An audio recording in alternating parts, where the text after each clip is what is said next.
Welcome back, YouTube fans, and this time I'm doing a review of the Power of Prime's Swoop figure from the Dinobots. Now, this figure is kind of special to me because the Dinobot figures were some of the first figures I ever got. I still have Slag, Snarl, and a G2 Grimlock in my collection. Now, the one thing I should mention is that this figure is one of the very few Swoop figures that have come out over the years. For some reason, which I don't understand, whenever they do any Dinobots, they always do Grimlock, but they skip over all the other ones. Sometimes doing Swoop and the Triceratops, whose name was originally Slag, but was changed to Slug when it was pointed out that it was an offensive slang term for a lady in Britain.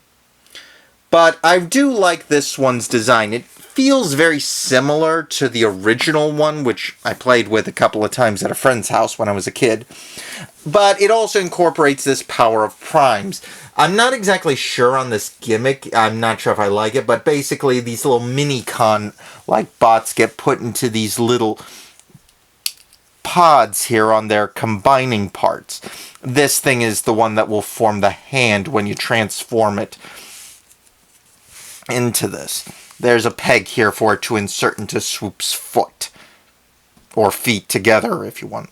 But it's a decent gimmick.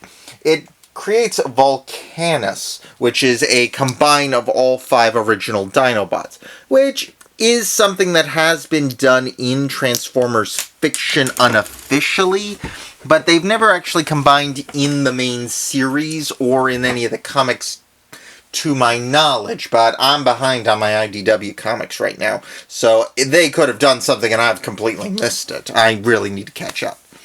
But anyway, the one little gimmick of this is, folding the pin forward, you can attach it to either side of Swoop's headpiece here for his Dino mode. And you can attach the little Power of Primes pieces to it. Hooks on like that. You don't have to do too much special to attach it. But otherwise, it's just a little extra gimmick that you can use. Overall, Swoop's transformation is pretty simple. Take his sword out, flip in his hands like so. Then you swivel them around so this pin here locks into his waist. Like so. Then you put his feet together like this, and you push down here. Stay together, you. And flip it forward, and you lock up these pins here with the ones on the wings. You'll have to turn them slightly more in than I have them there when I had it upright. Fold out his wings. And flip up the head. Now you can attach his gun sword to the bottom here of his mouth, but it also makes a good handle for popping his beak open. The head doesn't really stick as well as I would like, but it's not that bad. Now you can flip his feet around like this, so he can be like this. Reminds me more of a giant parrot than anything else. But that's pretty decent. And it does fit with the original G1 designs, which is one of the things I really like that Hasbro's been doing over the last few years. Releasing old Transformers with designs that are throwbacks to the original G1 series. It's really nice and a good substitute, especially for people like me who can't afford the huge prices Dinobot toys go for, especially the older ones. The other nice thing is, since this is meant to be a combiner, you just flip his legs around like so, fold his wings in like this, and his headpiece like so, and voila! The arm or leg or whatever mode you need him as. I think this one's more specifically designed to be an arm with this handpiece.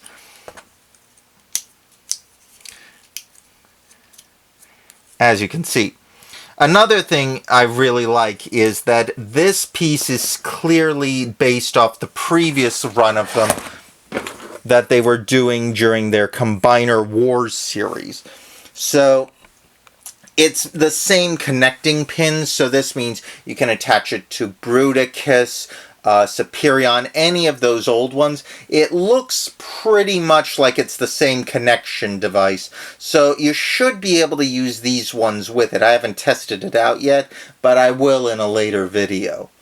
All in all, I think it's pretty good, and I do like that they're using the same connector pieces.